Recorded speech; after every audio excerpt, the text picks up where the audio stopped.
瓜是个懂美食的人。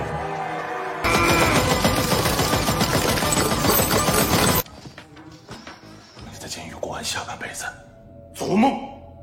Seorang profesor mengajar kimia di sebuah universitas dan berpapasan dengan seorang mahasiswi. Setelah itu mereka berjumpa lagi di ruangan kelas. Profesor itu tetap melanjutkan pelajaran kimianya, tapi perhatiannya tetap ke mahasiswi tersebut. Kemudian profesor tersebut mengajak ke ruang laboratoriumnya bersama mahasiswi tersebut. Ketika memasuki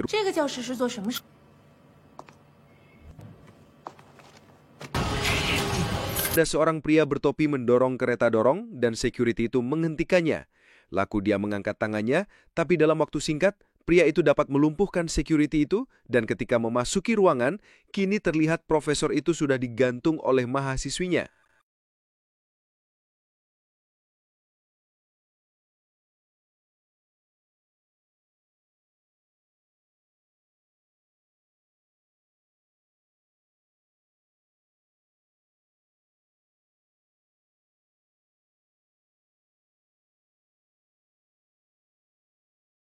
Tapi tiba-tiba mereka berdua ditembaki.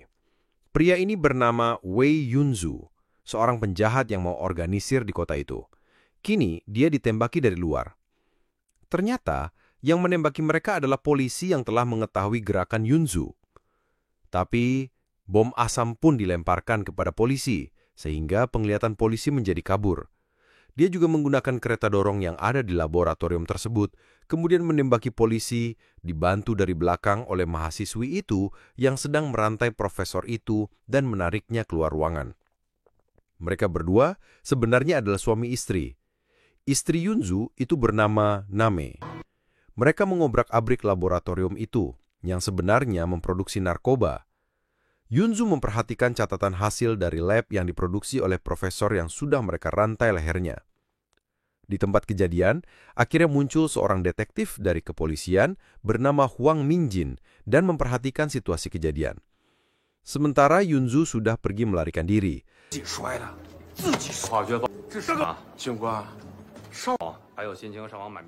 Yunzu kembali bersama istrinya Name di tepi pantai. Mereka menikmati daging ciri khas pemberian Yunzu dengan sebilah pisau. Sementara itu, Minjin sedang meneliti dokumentasi Yunzu bersama seorang stafnya. Tapi polisi mengatakan Yunzu masih ada di kota itu dari hasil CCTV di sebuah tempat pergudangan. Maka Minjin memerintahkan anak buahnya agar segera menuju lokasi. Dan Minjin juga ikut. Yunzu bersama anak buahnya sedang mengepak barang ke truk, sepertinya siap berlayar. Mobil polisi tiba di tempat itu. Tapi anak buah Yunzu menghalau mobil polisi dengan jala, sehingga terhalang jalannya. Yunzu langsung menembaki mobil polisi itu, termasuk Minjin yang terpaksa keluar dan berlindung di balik mobil bersama stafnya itu. Minjin mengakali menabrakan mobil itu dengan mengunci pegas dan mobil berjalan, tapi tidak ada orang di dalam mobil. Akibat mobil ditembaki dan terbakar, Yunzu memeriksa mobil, tapi tidak ada seorang pun di dalam mobil. Dia kagum taktik itu dan pergi. Minjin masuk ke dalam ruangan dan siap menembakkan pistolnya. Tiba-tiba, Yunzu muncul dan menyabetkan pisaunya ke arah wajah Minjin.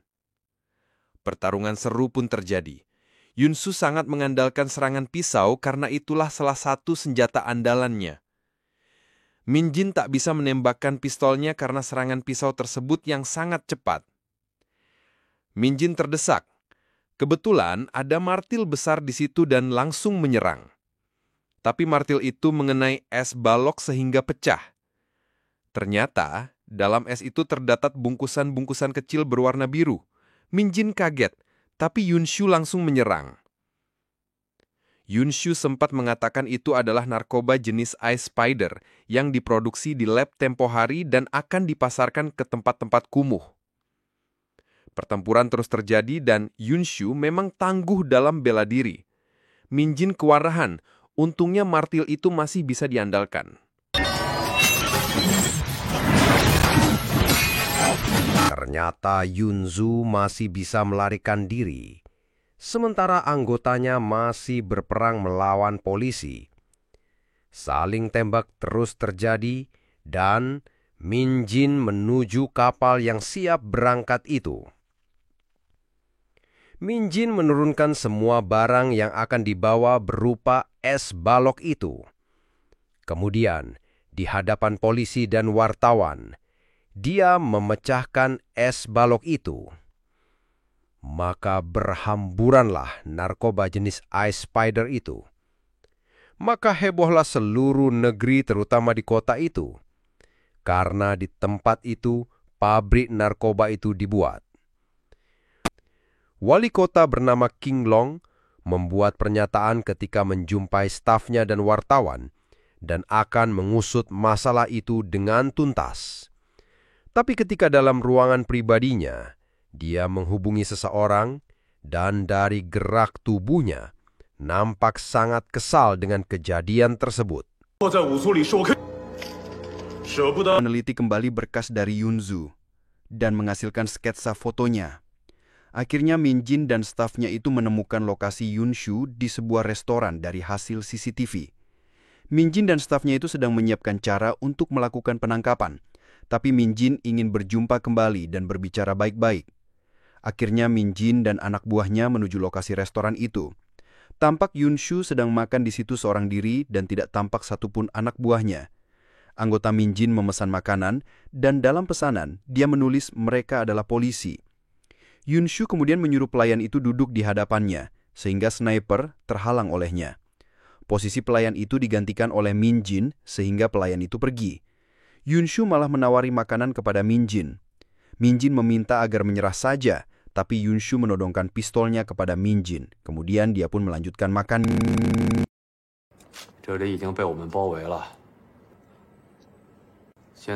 Ketika berbicara, Yunshu tahu suara mereka direkam dari headset yang dipakai Min Jin. Maka Yunshu mengambil pisau andalannya dan memotong tali headset itu tanpa mencederai Min Jin. Akibatnya, yang merekam suara itu tidak bisa mendengar percakapan mereka. Pasukan Min Jin siap-siap menyerbu ke dalam. Min Jin sudah menodongkan pistolnya kepada Yunshu. Kemudian Yunshu menutup kepalanya lalu pergi. Min Jin juga tahu kalau Yunshu tidak ingin melukainya. Min Jin kemudian membuat laporan kepada bosnya. Keberadaan Yunshu masih dalam keadaan misteri. Siapa sebenarnya mereka ini? Min Jin membuat konferensi pers dan memberikan laporan kepada pers dan disaksikan oleh bosnya, terutama pengungkapan pabrik narkoba yang mereka temukan di kota itu, tapi belum diketahui siapa yang bertanggung jawab. Min Jin dalam laporan itu akan menangkap pelaku yang sebenarnya. Yunshu juga menyaksikan pengumuman Min Jin dari siaran televisi itu. Suatu ketika, Yunzo ada di sebuah pergudangan dengan istrinya. Tapi, tiba-tiba ada yang memukulnya dari belakang dan tak sadarkan diri. Saat itu, King Lung bersama para gadis muda yang mengerubutinya. Seseorang muncul di layar televisi dan mengatakan bahwa dia telah menawan seseorang yang dicurigai sebagai mata-mata tentang kegiatan mereka. Dari percakapan ini, jelas King Lung terlibat dalam jaringan narkotika tersebut. Dia mengatakan telah menawan seseorang dan ternyata itu adalah Yunzo bersama istrinya.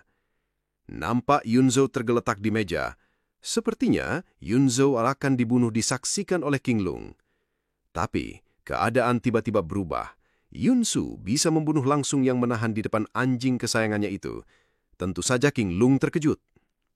Apalagi Yunsu mengancam dia akan membunuhnya juga. King Lung geram, tapi dia belum mengenal siapa Yunsu dan apa tujuannya berbuat demikian. Semua anggota kepolisian yang dipimpin Min Jin mendapat teguran oleh bos mereka karena hasil kerja mereka belum bisa menangkap Yunshu yang masih berkeliaran saat itu. Min Jin juga kesal.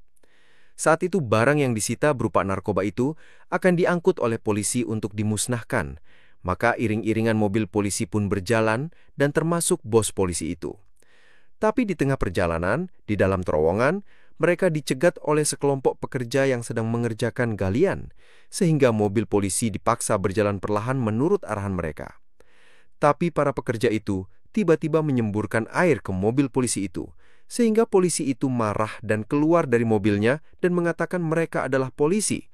tiba-tiba pekerja itu mengambil kedua tongkat beraliran listrik dan memasukkan ke dalam air sehingga polisi itu kesetrum dan pingsan, lalu menyerbu ke dalam truk. Ternyata Min Jin ada di dalam truk dan menodongkan pistolnya. Pertempuran sengit pun terjadi. Min Jin bisa mengatasi keroyokan dengan ilmu bela diri yang dimilikinya dan merampas alat listrik itu dan menggunakannya untuk menyerang. Selagi menangkis semua serangan, tiba-tiba ada tembakan ke arah Min Jin, mengakibatkan dia terpental. Untungnya, dia memakai rompi anti-peluru. Tembakan berasal dari sebuah mobil pick-up, dan ternyata yang menembak adalah Yunshu. Sementara itu, semua polisi sudah terkapar, termasuk staf Min Jin, tapi perlahan mulai sadar. Min Jin kena alat listrik itu juga, sehingga dia pingsan di bawah Yunshu. Tapi para pekerja itu semua sudah diikat dan disumbat mulutnya. Min Jin ditawan di tempat Yunzu dan memberi makan Min Jin dengan sebilah pisau. Yunshu menjelaskan siapa dia. Mereka pernah disiksa oleh gembong narkoba dan hampir mati bersama istrinya. Mereka disiksa oleh kelompok King Long. Istri Yunshu menendang anggota King Long yang ada di situ.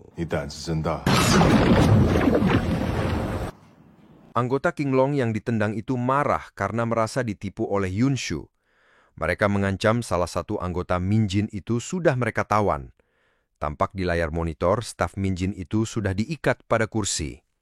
Min Jin dipaksa membawa narkotika yang dalam truk kalau stafnya itu ingin selamat.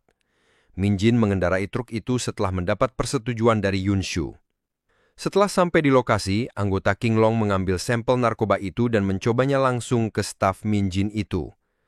Min Jin langsung bereaksi dan mengejar stafnya itu karena mulutnya langsung berbusa setelah disuntikkan narkoba jenis Ice Spider itu. Min Jin coba melepaskan ikatan stafnya itu. Kemudian Yunshu datang dengan mobil pick-up dan langsung menembak ke anggota King Long itu.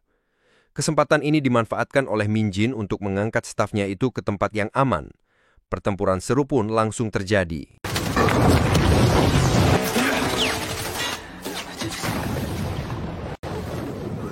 Min Jin mencoba membaringkan stafnya itu agar lebih bisa bernapas dengan pengaruh narkoba pada dirinya itu. Tapi Min Jin diserang oleh orang King Long itu secara membabi buta. Min Jin pun mengeluarkan seluruh kemampuannya. Sementara itu kondisi stafnya itu semakin parah dan butuh segera pertolongan. Anggota King Long ngotot untuk mengalahkan Min Jin. Pertempuran pun kembali terjadi. Min Jin beberapa kali hampir celaka karena perhatiannya juga kepada stafnya itu. Untunglah Min Jin mendapatkan pertolongan. Tenaga medis dan ambulans datang sehingga staf Min Jin itu mendapat pertolongan. Setelah staf Min Jin itu mendapat perawatan, Min Jin bisa mengalahkan anggota King Long itu dan diketahui King Long sendiri. Yunshu menasihati Min Jin di ruangannya sendiri, meyakinkan Min Jin bahwa biang kerok jaringan narkoba itu adalah King Long, yang merupakan wali kota di kota itu. Bahkan, gambarnya dipakai pada mata uang.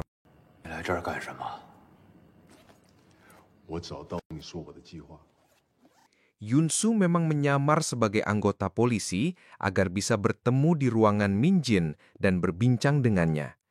Kini mereka keluar. Tapi salah satu anggota polisi itu curiga dan mengambil senapan laras panjang dan langsung menembaknya.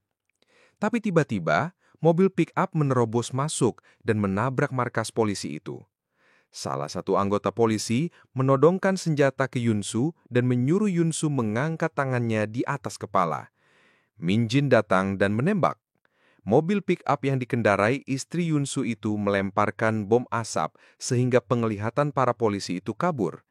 Kesempatan ini dipergunakan Yunsu dan Min Jin menyelinap keluar di antara padatnya lalu lintas. Polisi itu masih terganggu semua penglihatannya, dan kesempatan tersebut digunakan Min Jin dan Yunsu keluar dari gedung itu di antara padatnya lalu lintas.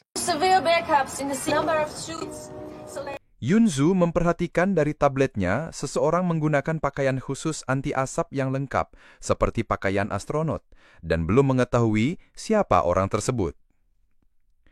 Yunsu dan Min Jin kemudian masuk menyerbu gudang penyimpanan narkoba milik Kim Long itu, dan terjadilah duel seru dengan anak buah Kim Long.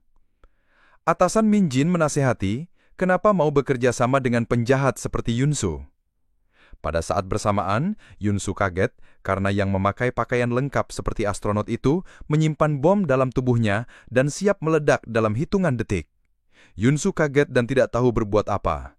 Tapi tiba-tiba istri Yunsu maju ke depan dan menarik Yunsu ke belakang, siap mati dan melindungi Yunsu. Bom pun meledak. Istri Yunsu tewas seketika dan Yunsu terlempar ke belakang. Ruangan itu pun hancur berantakan.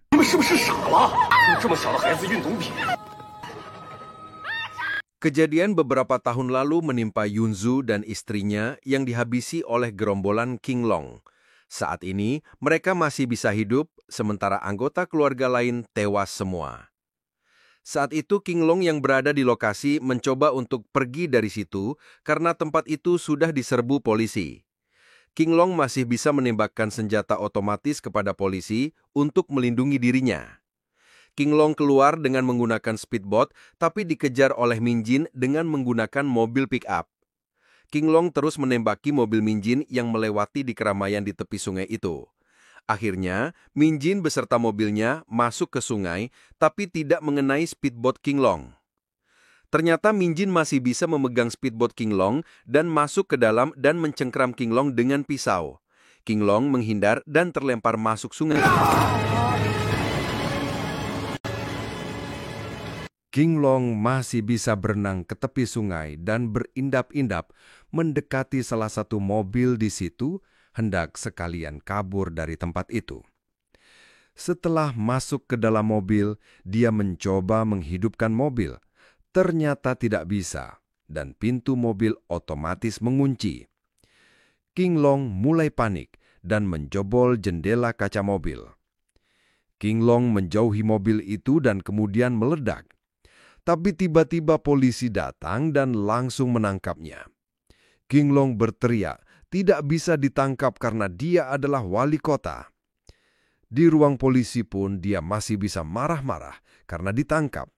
Tapi petugas mengatakan mempersilakan melakukan pembelaan di pengadilan. King Long masih bisa melihat tindakannya di layar monitor. Dan benar saja, King Long dihadapkan ke pengadilan. Di antara pengunjung ada yang menutup wajahnya, seperti yang dimiliki Yunshu. Dia adalah Min Jin. Sebelum memburu King Long, ternyata Min Jin masih sempat menyelamatkan Yunshu. Keadaannya sangat kritis. Yunshu berpesan, tolong balaskan dendam mereka kepada King Long karena telah membunuh keluarganya. Yunshu memberikan pisau andalannya itu kepada Min Jin. Yunshu dikubur bersama istrinya Name dalam satu kuburan dan dibuat batu nisan bersama. Min Jin memberikan penghormatan terakhir disertai kepolisian dan marinir. Min Jin menyerahkan tangannya untuk diborgol.